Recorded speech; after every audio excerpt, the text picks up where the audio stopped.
Your mother and me would like for you to cozy up to the Finkelstein boy. Good hello, my fellow stinky visitors here in hell. I hope you're not in misery at the moment. I hope you have something to look forward to today. Perhaps a tasty bite to eat. This piece is titled, The Shock of the Unreal. It was written and copyrighted 2026 by Alexander T. Newport, your Philobabblist Extraordinaire. Let us begin by counting down. 3, 2, 1.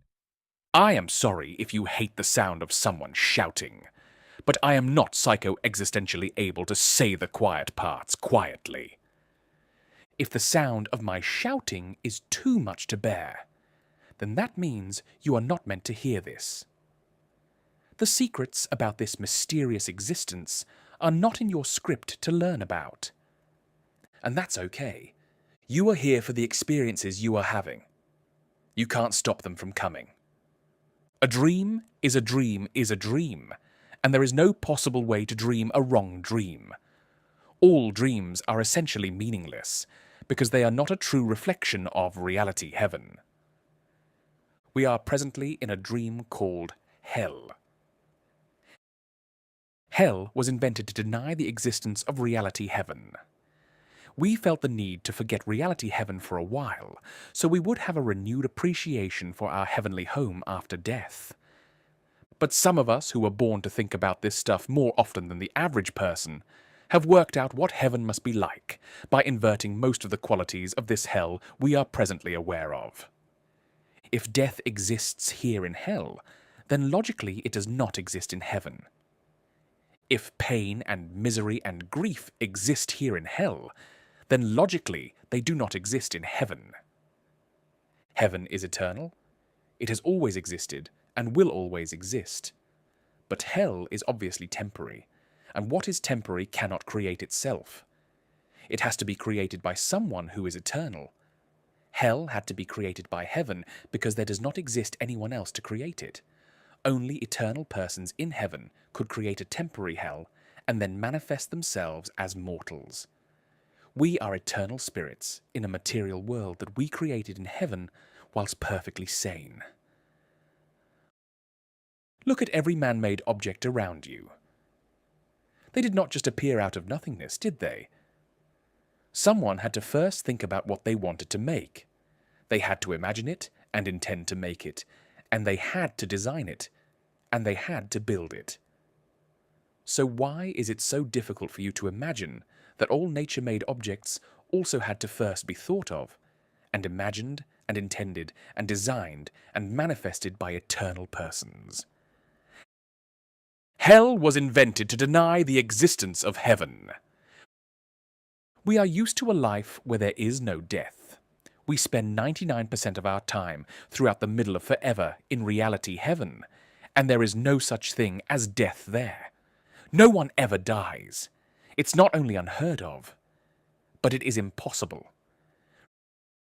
Remember when you were a child and how you lived each day as though you were going to live forever. Remember how you did not have even a whiff of a hint, of a clue that your life was going to come to an abrupt end someday. Do you remember when death was first explained to you? I think it's very telling that our first introduction to the fact that our life was going to stop someday seemed so foreign and strange and unnatural to us. It was mind-blowing and flabbergasting. Why, it's as if we were used to living a life that never ends. And now, here we are in a life where it seems like it's the first life we've ever had, but will also be our last. And that freaks us the fuck out, because it can't be true. It's unnatural and unreal. It feels wrong on every level. The mainstream establishment narrative has lied to us about death. They claim it leads to the annihilation of our personhood, of our conscious awareness, of our being consciously aware that we are a thinking, feeling person. They claim we were born out of a random nothingness, with no creator or inventor, and will die back into that nothingness, and become forgotten forever and ever and ever. Without an experience with bliss, be it through love or drugs, you will remain a low vibrational, low IQ, victim-minded, angry whittle lamb who believes it was tricked or forced into this nasty, shitty, peculiar prison sentence nightmare hell. To blame someone else for your appearance in this nightmare is to play the victim card. Poor, whittle, dumb, innocent lamb got tricked by evil spirits in heaven to go to hell and cry, cry, cry and wonder why he has to die, die, die. It is 100% impossible for there to be any evil spirits in heaven, and yet heavenly spirits created evil mortal creatures and a world that was opposite in many significant ways to heaven and can only and rightly be called hell.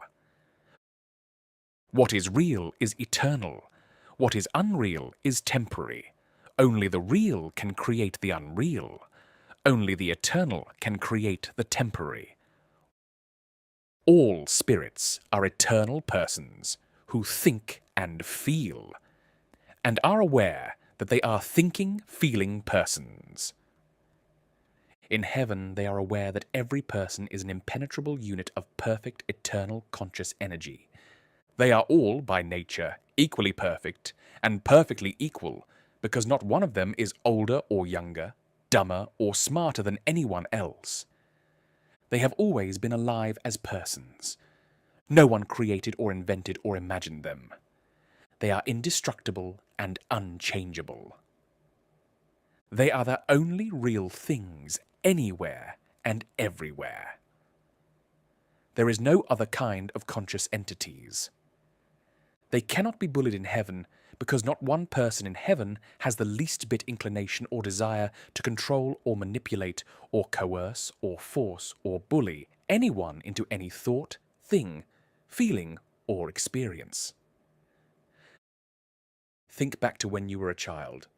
What surprised you about this world? Remember the surprise of being on your back and not being able to roll over? Remember how strange it was that you had to learn how to walk? Remember how strange it felt before you learned how to talk? How strange it felt to not be able to tell your parents something? How strange it felt to be thwarted from clear communication? Remember how it felt odd and unnatural to poop? Remember how shockingly odd and unnatural it felt when you had a bad dream? Remember how happy you were when you met dogs and cats? As if you were seeing long-lost friends. Remember the first time your mom or dad hit you and hurt you? Remember how that shocked you to your core? Remember how unfair it felt that this bigger person could hit you but you couldn't hit back? Remember how it felt to realize you could no longer trust them? Remember how that sense of distrust felt foreign and unnatural? Why would these things feel so surprising and unnatural and foreign and odd and surreal if this was truly our first ever experience of being alive? Therefore, our spectacular surprise implies very strongly that we knew of a life and a world without bullies or people who hit and hurt you, and yet claim to love you. Heaven is life on earth without the bad, mad, and sad parts, and the earth in heaven is much, much bigger. The horizons stretch for infinity in all directions. Everyone is happy because they are free, free from the restraints and thwartings of a scripted life in hell. Free. Nobody telling us what to do. Nobody telling us that we can't. Nobody frowns and nobody cries. Nobody ever yells at us. Nobody ever tries to make us cry. We love dancing and singing with thousands of others, and no one is scared or embarrassed.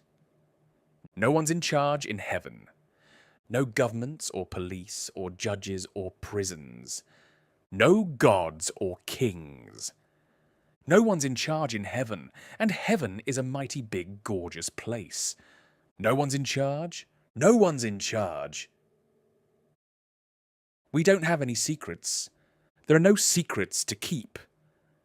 We don't ever have to hide. No one asks us why. No one tries to make us cry. We can party day and night. We never have to do. We never have to don't. We can come, stay, lay or pray, and nobody tells us no. Nobody bosses anyone around. Nobody is keeping tabs. There are no doctors. There are no banks or jails or hospitals. There are no mean or hateful people. There are no psyops or frauds or fake news. It's all just simple and honest and friendly and pleasant, with no disappointments or worries or fear or sadness or badness or madness or grief or death or pain. And that is a very lovely way to live. For a few million years, and then it gets a bit same old, and we need a vacation from paradise. It just makes sense, because the nature of eternal consciousness requires contrast every once in a while. We need a bit of cold to appreciate what's warm. We need a bit of pain and worry and disappointment to appreciate our eternal life of no worry or disappointments, or pain of any kind. If you want a taste of heaven, if you want to know what it feels like all of the time there, search for a video by Ronnie James Dio, entitled Love is All. If you can watch or listen to it without crying happy tears, then you don't stand a chance of being convinced that you come from heaven and will return there unconditionally and automatically upon your mortal death. The song is absolutely off the charts with high vibrations. It is a reflection of cosmic consciousness and describes how we treat each other in heaven. It is pure and untainted. When your back's to the wall, when you're starting to fall, you got something to lean on. Love is everything. It can make you sing. At the Butterfly Ball, love is all. I say love is all. Yes, love is all. At the Butterfly Ball.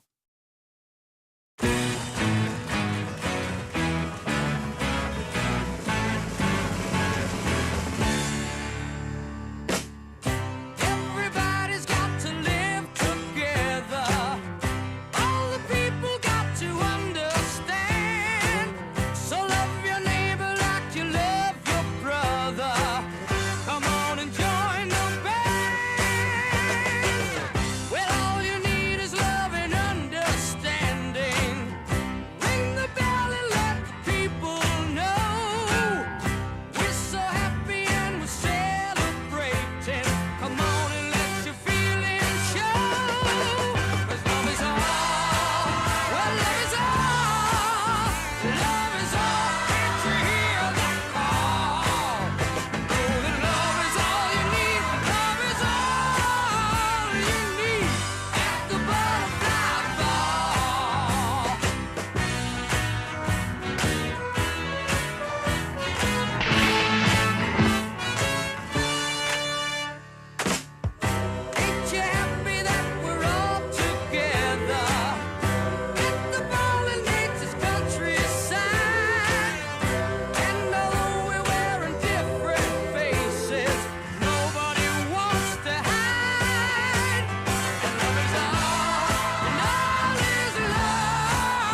Hey, man.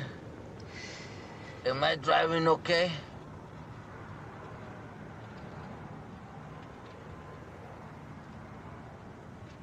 I think we're parked, man.